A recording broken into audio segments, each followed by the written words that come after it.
because they don't really know exactly what's off. And there can be a lot of different things, like especially with estrogen and progesterone, where if those ratios are messed up, this is how I put on almost 50 pounds and like literally overnight. I just woke up one morning and my pants didn't fit, and I was like, heck. Wow. And this was a scenario where I buried my head in the sand, and also the result of stress and selfless syndrome. But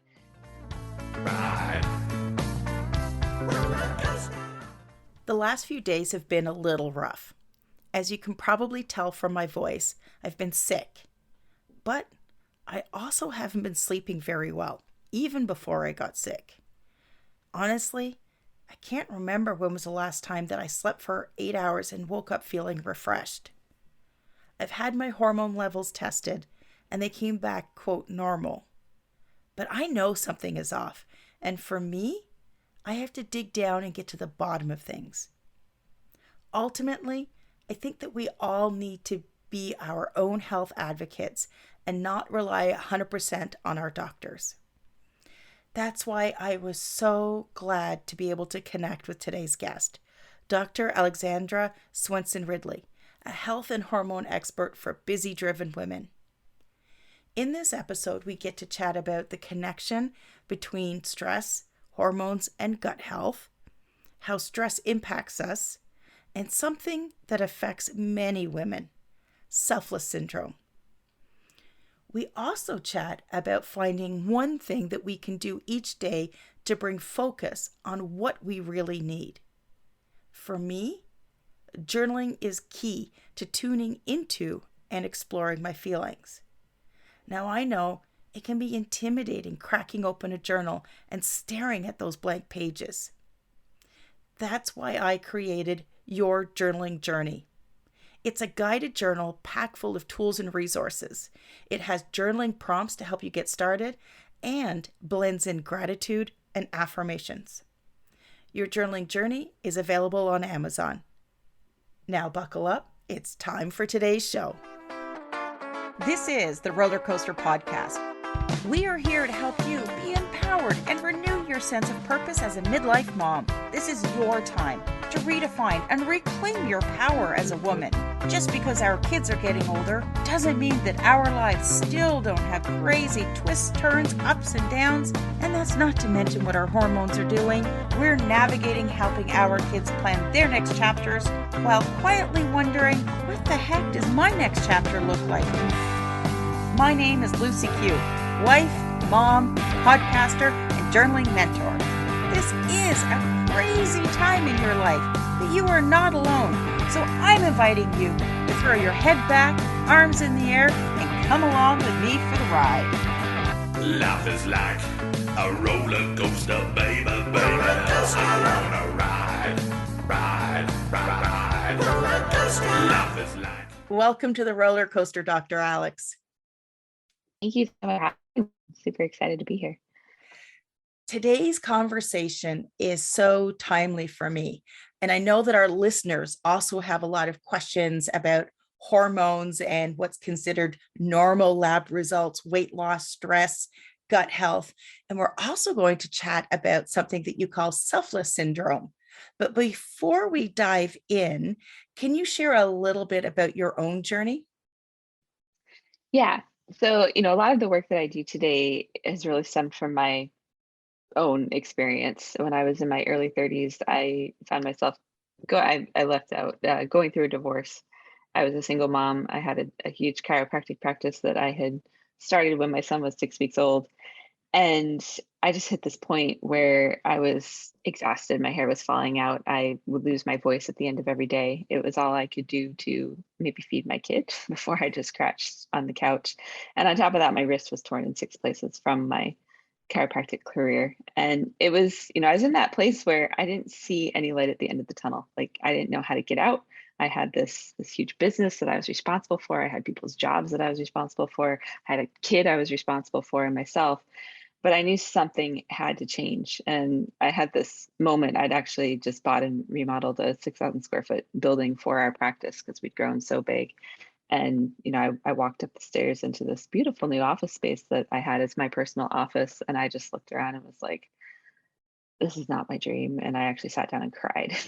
Um, and so that that low point, that was like the lowest point of a lot of low points, but it kicked me into gear to start to do something differently, because I knew, who I am, and how I've my background is in chiropractic, which tends to be more in the natural and holistic approaches to health. So I knew that I wasn't someone who was going to take medication or, you know, do any of the Western medical things for my health that was going to come from somewhere else. And so I've been on a journey for about 7 years of figuring out what the somewhere else is. Now I help other women do the same and really, get their lives back, get their energy back, and feel like themselves again. And I think a lot of women can relate to, whatever the breaking point is in their life. They suddenly have to face, wait a second, what I'm doing no longer works for me. And it Yeah, wears on us emotionally, it wears on us physically, and it affects every aspect of our life. it really So, does. Yeah. like we touched on before, you have something called selfless syndrome. What exactly Mhm. is that?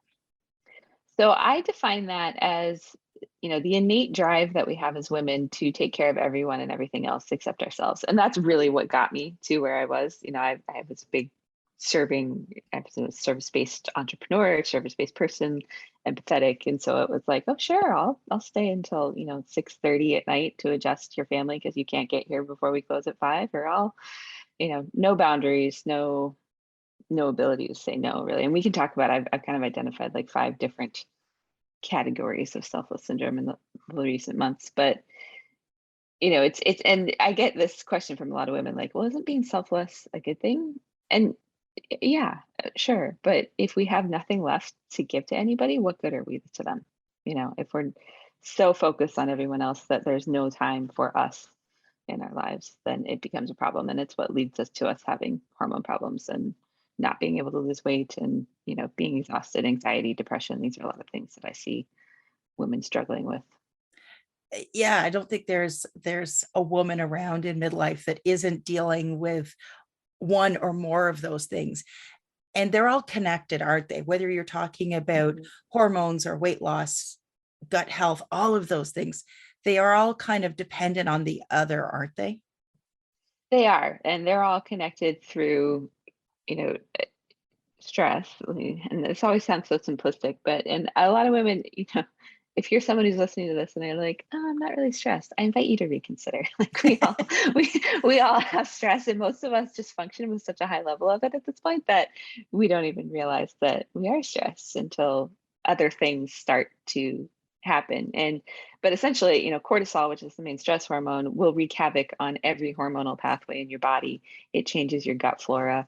It, affects your brain, your sleep, your mood, like all, sex drive, all of that stuff is connected through there. And not to say that that's the be all end all, but it's a huge piece of the pie. And so, and I've also reached the point where, as frustrated as I get with Western medical doctors who are like, oh, go lose weight, and give you no guidance whatsoever, go manage your stress has become another one of those things where it's not just so easy as being like, oh, I'm just going to go manage my stress better. There are things we have to impact and kind of rewire in our own brains in order to actually have success.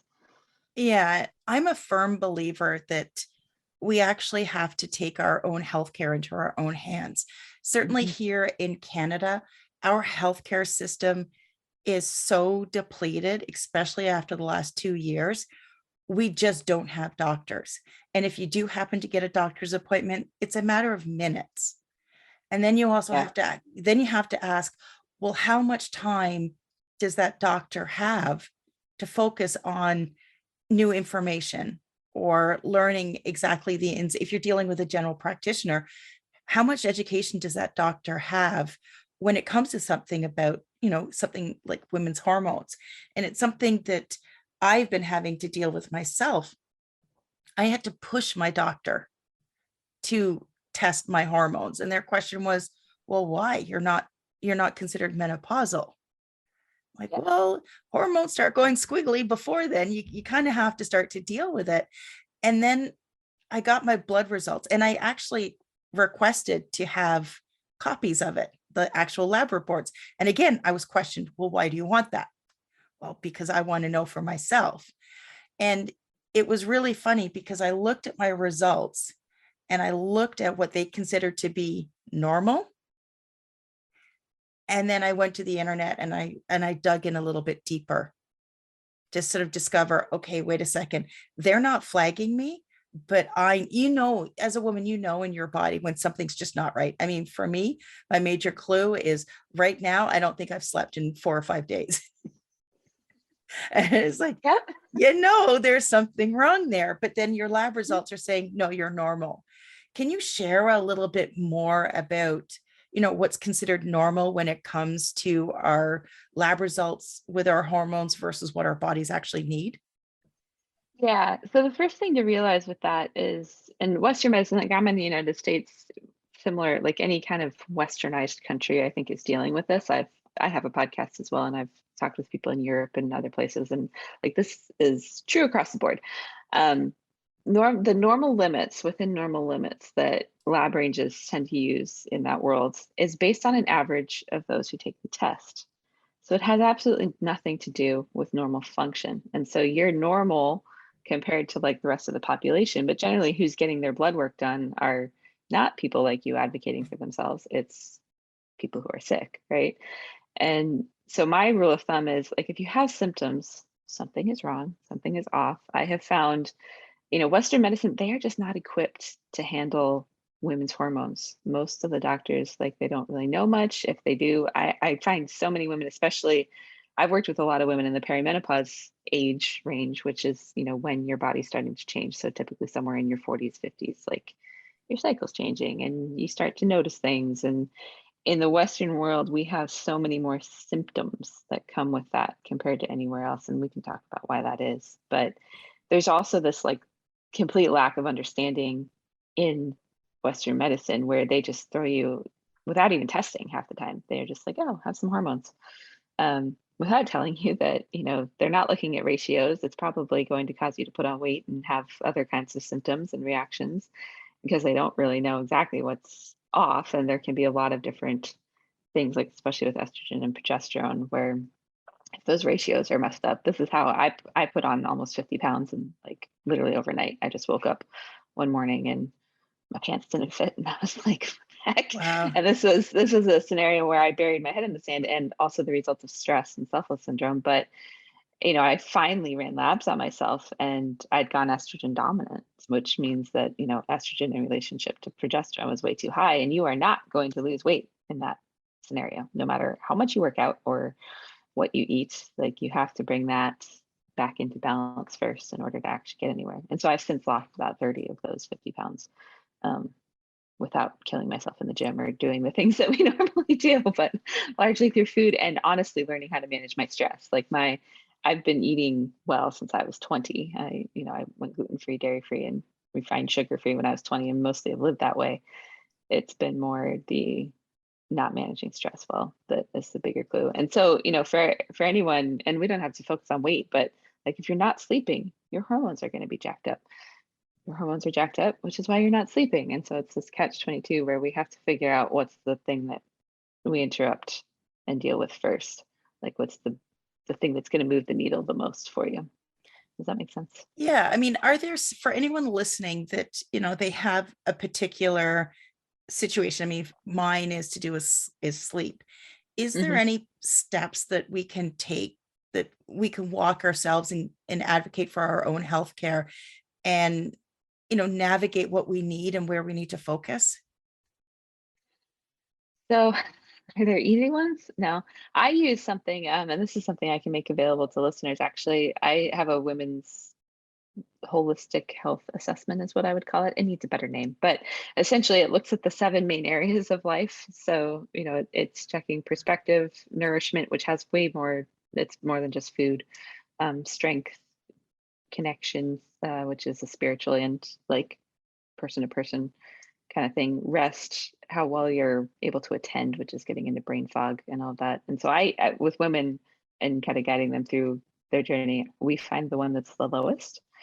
9 times out of 10, it's rest, not meaning sleep, but actually building rejuvenating, restorative activities into your life.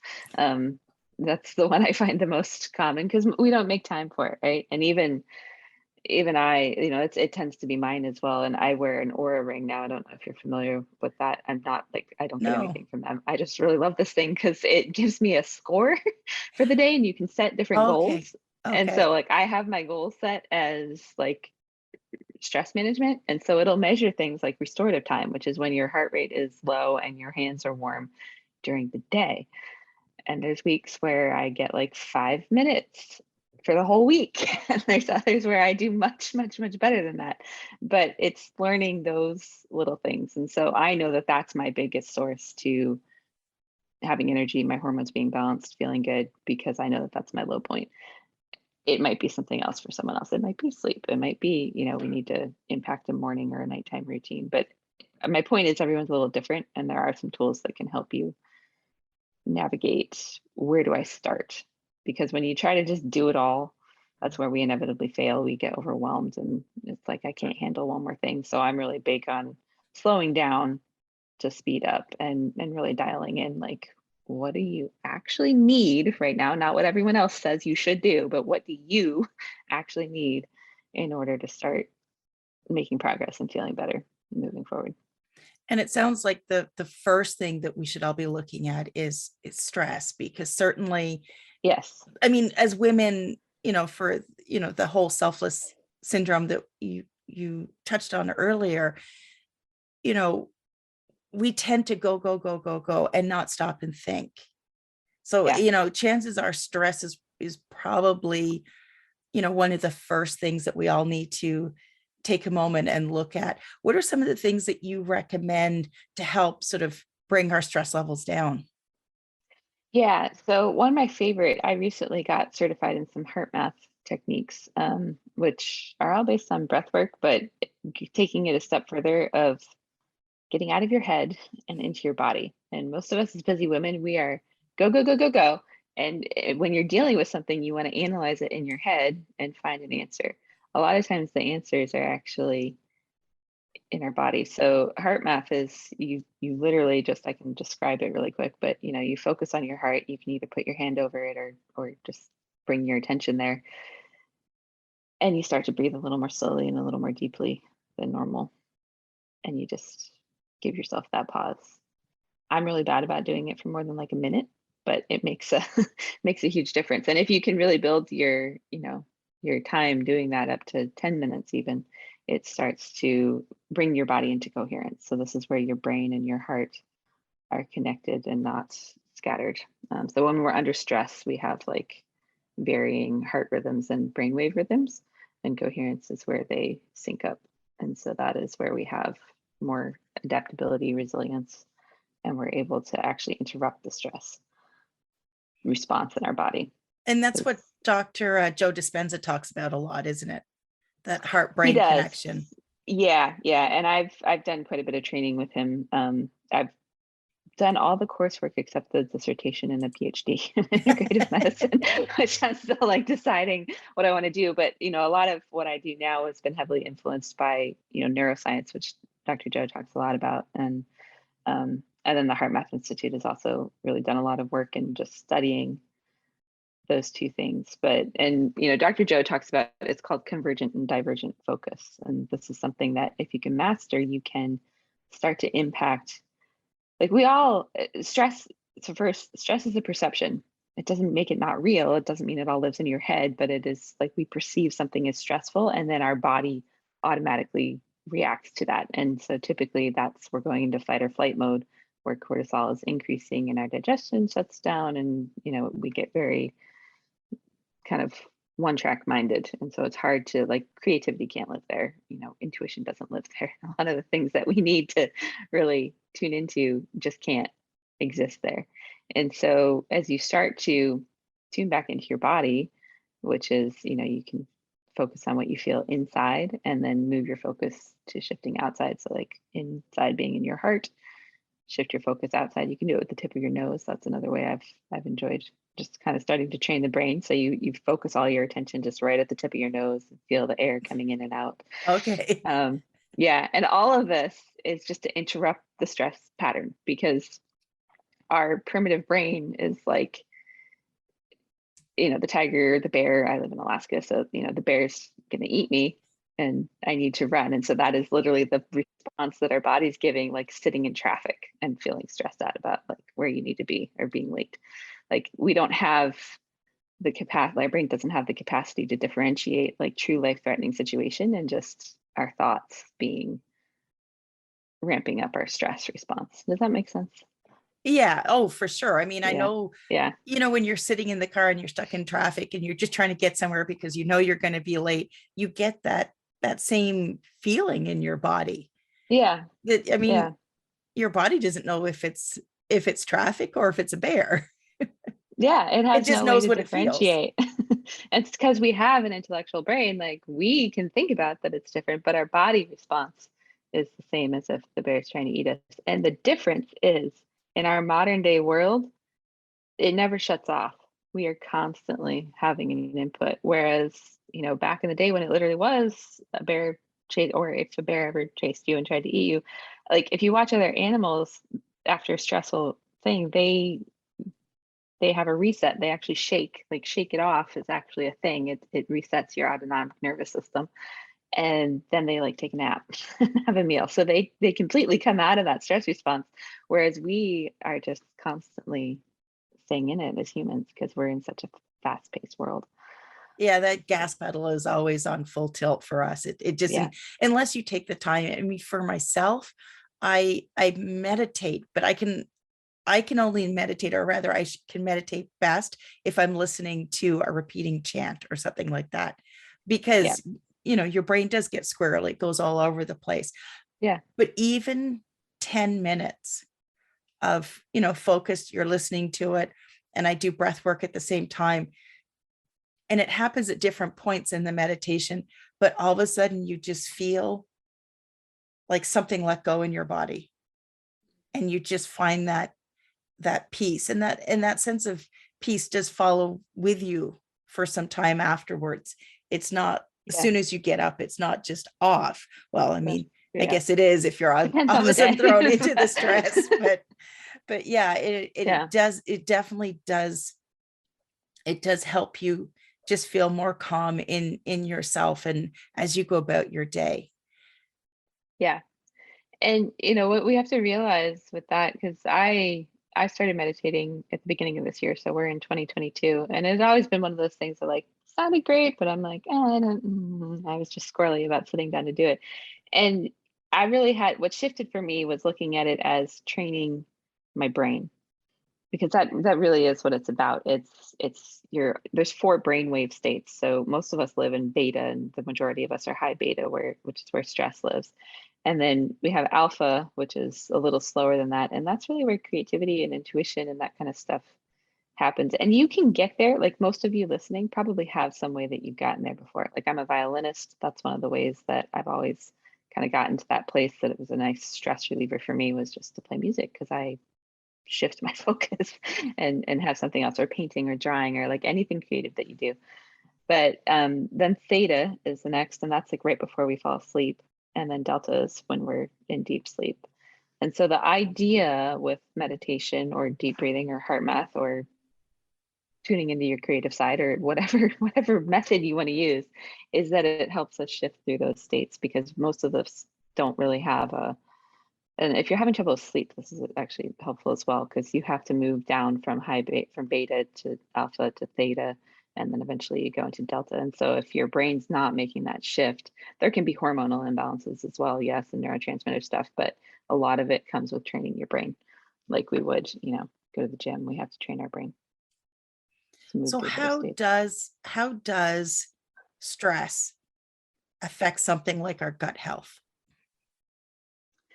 So that there's things that I don't think any of us understand about that, but they've shown in research that we all have bacteria that live in our gut, and some of it's good, a lot of it's bad these days just because of our food quality and all that. But they've actually shown that high levels of stress, like toxic stress for a long time, will change your gut flora. And so it will have bacteria that are less good for us grow more readily than people who are not under chronic toxic stress. And there's also different, we didn't really get into, there's toxic stress and then there's just stress. So like short durations of feeling stress is fine and normal. It's when you're in, toxic, chronic, it's never letting up, like all consuming kind of stress. Like my first marriage was, my ex-husband was an alcoholic. So that was a form of toxic stress, right? That ultimately impacted my health in a big way. That was part of where I got into so many hormone problems, largely. And a lot of us, once you remove, I get a lot of women who are like, well, I got through the stress. I left the relationship, I left the job or whatever, why am I having trouble? A lot of times when our body is finally out of that fight or flight situation where it's not just trying to survive anymore, it's like, oh, and here's all the things that are wrong with me that I haven't, haven't had time to pay attention to. And so then, the stuff comes out that then we need to deal with. But in terms of gut health, stress is going to impact our diet. It's going to impact like our metabolism. So our hunger and satiety cues. It's going to can cause problems with insulin, blood sugar levels rising. Most people in the Western world are insulin resistant now, meaning that their pancreas is under some level of stress, pancreas and liver. It'll shut down your digestion. It can cause, I see a lot of women with chronic constipation. We can just talk about poop for a minute. If you're not pooping at least twice a day, meaning like, and I don't mean, diarrhea level, but just soft, well-formed, just like normal bowel movements, then you're either constipated or you're so inflamed that your body's just not digesting anything and it's all moving through too quickly. So all of those can be traced back to stress. I don't know if that answered your question specifically. Definitely. But how is it, excuse me, once we start dealing with our stress, how easy is it to repair our gut flora? So I'll give you the answer. What I do with my clients is we, a lot more of what I do now is geared at brain balancing and whatnot, but I still do quite a bit with nutritional medicine. And one of the things I do is scrub the gut clean. Like we literally pull out everything to give room for the new things to colonize. Because a lot of people, like especially if you've been on probiotics forever and your gut still isn't great, or if you go off of them for a minute, it's not, you don't feel as well. It means that there's no room for the good stuff to actually take root. Like there's a lot of us have hit a point of toxicity where we have to actually do a deep cleaning. And I don't just mean the 10-day juice cleanse or I was going to say, some of the gimmicky things. How does one scrub their gut? So I do use a supplement company, but their products are designed to do that. It's called Cellcore Biosciences. I can send you some info over there. You have to get it through a practitioner. So if anyone's interested, I usually do a consult before setting you up, just so I know that nothing crazy is happening under my license. But they have designed stuff with carbon-based technology that actually literally binds to things in your gut. And one of the products is called the gut scrubber. So it'll pull out. I've had one of my clients, she was really into it. Others have probably had this experience, but weren't this into it. She like had a process with plastic and gloves and, alcohol, and actually measured what came out of her, but she got 9.5 feet of biofilm, which is, maybe some parasites in there, but biofilm is like gunky stuff that's bound to the gut lining. And so it pulls it out. And I test everything before I do it with clients. So I didn't get 9.5 feet, but I've definitely had like one moment was actually, I was traveling, I was on a plane and I had like sometimes you have to pull because it's really sticky. Oh Lord. Pull the thing. I love to just tell poop stories. I have all boys in my house, so we can't do yeah, I've got I've got boys too. Well, they're young men now, but oh yeah, there's no shame in those conversations. No, not at all. But on the other side, so like the client that got 9.5 feet of biofilm out, she had this feeling of just like lightness. And she's on, I don't have favorites, but if I had to pick a favorite, she's been my favorite client to work with. But she was in a high leadership role, like lots of stuff, but just not doing well, always been overweight, lots of thyroid issues. And in the course of our working together, she actually figured out she's had ADD her whole life. And so she's, made some powerful choices around what to do with that. But cleaning out her gut opened the door for her to be like, oh, there's trauma I've literally never talked to anybody about that I'm ready to process. And so we went on that journey. And then just like that, she dropped 30 pounds in about 2 weeks. But it was just like we cleaned her out physically and emotionally to a point where her body was just like, "Whoop," and we're going to let go. And so So those do are the we kind of all have, what did you call it? I want to call it bio crap, but that works too. Biofilm. a biofilm. That's it. So do we all have some Yes. level of that in our body? Yeah. Yeah. If you've been alive and eating Western food for any period of time, yes. I've So even seen parasites come out of like infants. So, I get the feeling that um, there's a lot going on in our Western world that is just feeding this problem. And I guess it by the time we hit midlife, that's when our body just gets to the point where they're like, yeah, I've had enough. You know, you either have to do yeah. something about it or Yeah. I'm going to start to take it out on you. Yeah. There's some truth to that. It's like I feel like I did it a little early because it was in my 30s. And I've been meeting more and more women in their early to mid to late 30s that I think we hit a point where we can slow down long enough to be like, yeah, this isn't going well, and this is not what I want life to be like. Um, but a lot of who I see and work with are in their 40s and 50s, and it's that there might be some truth in like kids are older, and so you finally have a little more time to pick your head up and be like, holy crap, what have I been doing for the last 20 years, and all this stuff is wrong, and now I'm overwhelmed because I don't know where to start, and I'm just too exhausted to do anything. So I help navigate what that looks like, which again, it's a little different for everybody in terms of where you start and how you get there. But if you're serious, we started this conversation around hormones and all of that. And it's absolutely like the first thing I want people to know is it is possible to get your body to balance back out without having to use medication or go on hormone replacement therapy or, do there's not much that exists in the world of Western medicine. And I keep using that term, but meaning, your traditional allopathic doctor that you're just going to go to and your GP or whoever, whether it's in Canada or the US or, UK, all of those, we all have kind of jacked up medical systems because it's what they're taught is here's a pill to deal with That's the it, is it? symptom. It's That's it. not a healthcare system. No, It's not it's focused on health. It's give you a pill when something's wrong. yeah. And it doesn't actually fix anything. It's just masking the symptom. So, it takes a commitment to do something different, to change lifestyle, to really be willing to do the work because none of this is as easy. Like my program and what I do with women has gone from like, oh, a 3-month option to now it's just straight up a year because we all have our lives. We all have the stuff that, we're dealing with. It's not like we can just push pause and go work on our health. Some of us might have that ability, most of us don't. And so it's taking the baby steps inside of the chaos of your life that's going to get you to where you have energy and feel better. One of the biggest things I I get the text like, Dr. Cox, I have so much energy. I don't know what to do with myself. And I'm like, cool, go find some new hobbies. Yeah. Reconnect to that side of yourself. Like, that's amazing. It's not always that dramatic for everybody. Others, it's just like, oh, I didn't have an afternoon crash. Like, what would life be like without that slump? Or I've been sleeping. Like, Yeah, I mean, and that's the thing who is that knew? it's like as women, we kind of go through that. We if you have children, you I don't think you really sleep from the time you have your first baby. Yeah, no. And then depending on what your hormones are doing, then you start getting into all of that craziness. And I was trying to think today, I can't remember when was the last time that I would go to bed, sleep for 8 hours, and wake up and feel amazing.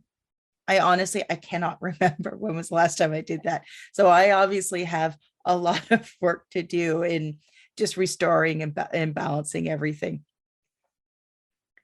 Yeah, and you're not alone. Like that's when I hear from a lot of women. So a really quick tip on that, actually, I interviewed someone on my podcast who she's researched light like crazy, and I didn't realize because they don't talk about it. Melatonin actually gets turned on and starts increasing through the day if you go outside first thing in the morning.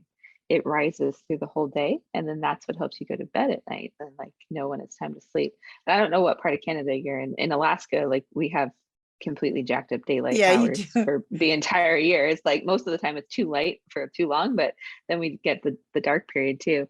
So it can be hard to set that rhythm. But if you can like have your one thing be, I'm going to go outside for 5 minutes, like take your coffee with you if you have to have your coffee. But like the first thing you should be do is walk outside and just without sunglasses on, just let yourself be in the daylight. It doesn't have to be sunny. It doesn't have to, I'm not sure how well my commitment will do when we hit 40 below where we are. Yeah, But I'm on the east coast of Canada, so okay. we do have a little bit more balance, sunshine and Hmm. nighttime, but I have spent some time up in the Northwest Territories, and Yeah. and it was Yeah. February. So Yeah. and my husband Different. spent a little bit more time there, and I honestly, I don't know how people do it. I mean, here, I mean, last night, I think it started to get dark. It was dark at 8. Hmm. And I Yeah. think we eventually get to the point where it's probably dark by 5. But, Yeah. So it, that's more normal, yeah, yeah. that's, For that's those not so, not not so in familiar, Alaska. like, yeah, it's like our shortest day is sun rises at 11 and sets by 1. That's in December. But then once we hit that point, the equinox, we rapidly gain light. So by March, at 10 p.m., the sun hasn't even set. You could be out skiing or whatever. And then most of the summer, it doesn't set until 2 a.m. and it's back up by 5 or something. Yeah, it's crazy. As we wrap up, Dr. Alex, do you have any final words of wisdom for our listeners? The big thing is like we've covered a lot yes, between brain health and meditation and gut health and sleep. There's so many different routes, and what I find a lot of women get stuck in is like shiny object syndrome, or this is going to be the thing, and a lot of times it has to do with diet and exercise. So I would say, if those are the two things that you've tried in terms of getting yourself to a healthier point, and it hasn't moved the needle like you'd like it to, and I invite you to just go within, spend 5 minutes just focusing on your heart and asking, what do I actually need? And it might be like you need to sit down with a book and drink a cup of tea and not move today, or and then being open to whatever that is, but not allowing yourself to be pulled in the direction of all these shoulds, all these things you should do or need to do, and really just getting clear on what's the one thing that I can do for myself today that's going to help me with what I need. And you said you had a podcast too? I do. So I have a podcast. It's called the Selfless Syndrome Show. So if you like that phrase, that's where we cover all that. And we're encroaching on 200 episodes. So I've been at it for a little bit, and have a combination of interviews like this, and then I do some solo shows as well. But Perfect. Well, to catch Dr. Alex's podcast and to connect with her, make sure you check out your show notes. And if you are looking for one thing that you can do to start to bring focus on your inner self, you can start your journaling journey with my new guided journal. It's called Your Journaling Journey, and it will help you to stop staring at those blank pages and to get journaling. You can find Your Journaling Journey on Amazon. And Dr. Alex, thank you so much for joining me today. thank you so much for having me. Thanks for listening to this episode of the Roller Coaster Podcast. Want to chat or share your ideas about today's show? Pop me an email at hello@therollercoasterpodcast.com. Don't forget to connect with me on Facebook and Instagram at The Roller Coaster Podcast. Our theme song, Roller Coaster, was performed by The Lucky Setback. Audio editing by the one and only Jeff Quigley of Quigley Creative. Life is like a roller coaster, baby.